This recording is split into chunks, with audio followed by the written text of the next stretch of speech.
But let me start with a couple of questions for them just to get started. President Evans has made a reference to the size of the Fed's balance sheet.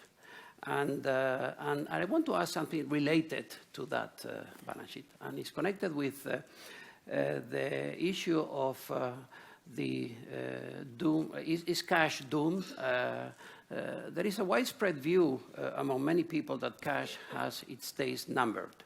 In fact, in countries such as Sweden, cash is rapidly disappearing as a means of payments, and in other countries, different forms of digital currencies are going to appear.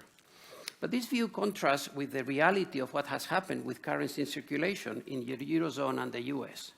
Eric Rosengren, the president of the Boston Fed, in a speech earlier this year, noted that in the last 15 years, the currency in circulation in the US has more than doubled. Actually, it's like 2.5 times what it was in 2004. Representing now 42% of the greatly expanded size of the balance sheet of the Federal Reserve System. In other words, a lot of the QE that we have seen is a counterparty of the higher demand for cash. One may think that this may be the result of the international role of the dollar in legal and maybe illegal transactions, but the experience of the Eurozone is not much different. In the last 15 years, the banknotes in the balance sheet of the Euro systems have almost trebled, representing now 26% of the balance sheet of the Euro system. So the question is, why so much cash? What is it? Do you know?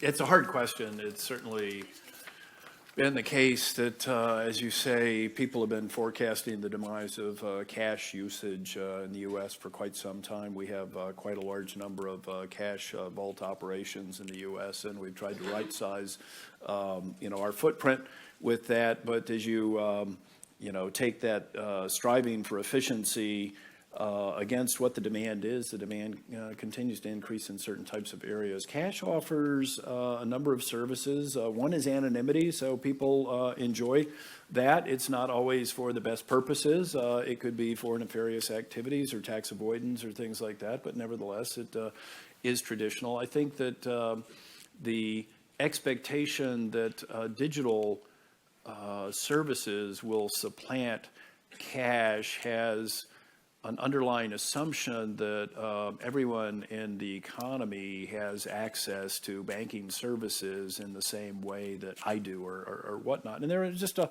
large number of people who don't have a bank account in the U.S., which is, somewhat surprising.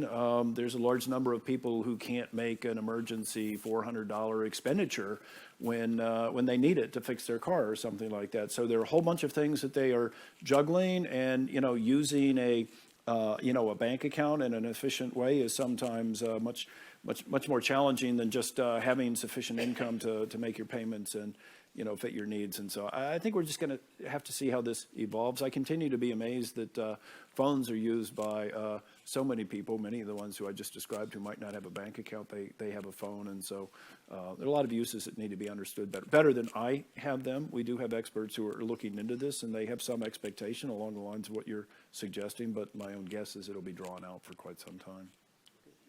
So as Charlie has said, this is a hard question, but I think that it's a quite a pervasive, phenomenon, in the sense that it's happening not only in the States as well as Europe. And I think that, you could say that it has to do with the level of low interest rates. While hoarding becomes, more attractive. But, I think that, this fact started before, the low level of interest rates era that we are having now. No? So it's something that, we have to analyze much more in detail. But, we have to try to find out what are the incentives behind the behavior of people. No? And, but, in the meantime, for sure that we will continue, delivering and supplying cash. Well, that, I guess, is very good for senior age as long as interest rates remain positive. Okay, let me go for a second question, which is related to a seminar that I attended yesterday. about the way in which pricing algorithms based on artificial intelligence are supplanting human decision makers in firms and markets. Off-the-shelf pricing or repricing software is readily available online, and apparently there are many startups in Tel Aviv basically producing this kind of software. So one would expect that the trend towards using algorithmic pricing will continue and accelerate. Now this means that, if I understand correctly the implications of this event, that prices will become more and more flexible.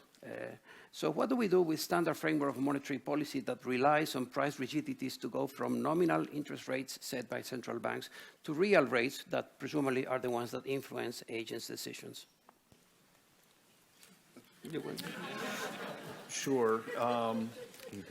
You know, it is an exciting area of research. I haven't paid close attention to it.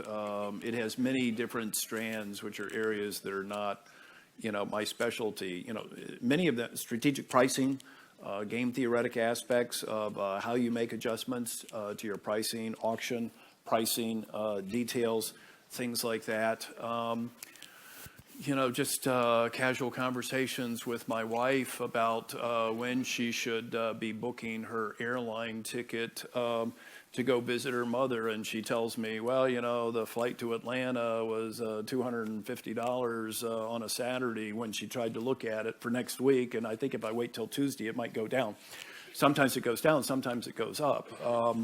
You know, somebody has algorithms that are trying to, one way or another, extract consumer surplus, you know, from consumers who otherwise might be able to, you know, to enjoy lower prices. Now, that's always up for grabs, you know, in an economic standpoint. I don't know what there is no efficient way to carve this up, and so it's part of the business model. Now, as somebody who has, I suppose the point of your question is, my research indicates that I have a slight vested interest in arguing that sticky prices might be important for how monetary policy plays out, as well as sticky wages too, probably more important on that basis.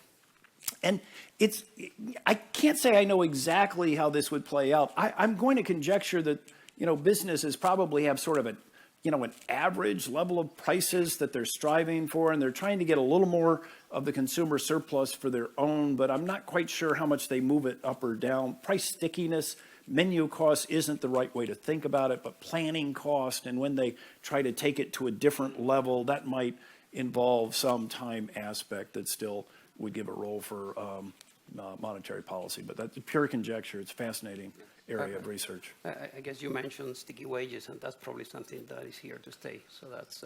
Yeah, I think so. Luis, you want to add something to this? Well, I think that we should turn rapidly to the audience because you are posing very interesting questions, but very difficult ones. So,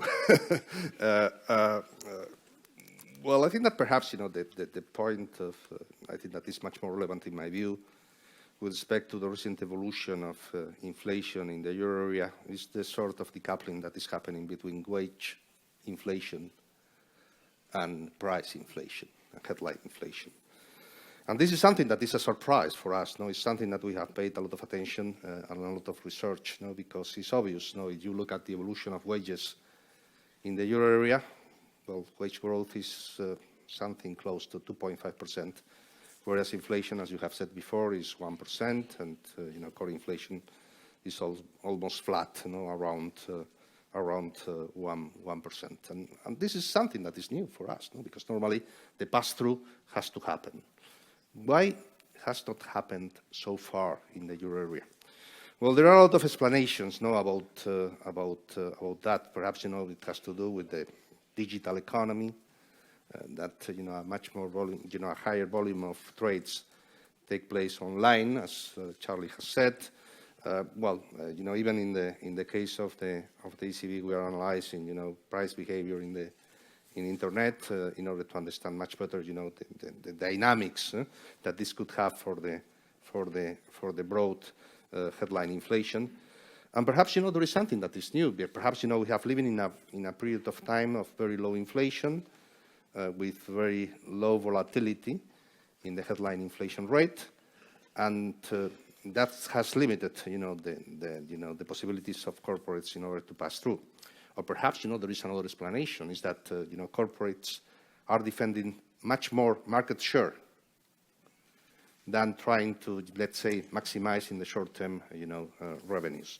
So I think that this is an area of interest, for sure, that is very relevant, as you have said, for central banks. I think that we need to understand much better, the behavior of price dynamics in the digital world. I heard that, there was a definition of this algorithmic pricing that you have said. An algorithm is a judgment with numbers. So, so we will have to, we are entering into a new era. This is something that, I think that is going to be extremely relevant because, inflation is, in the case of the ECB, the single aim of our mandate. Okay.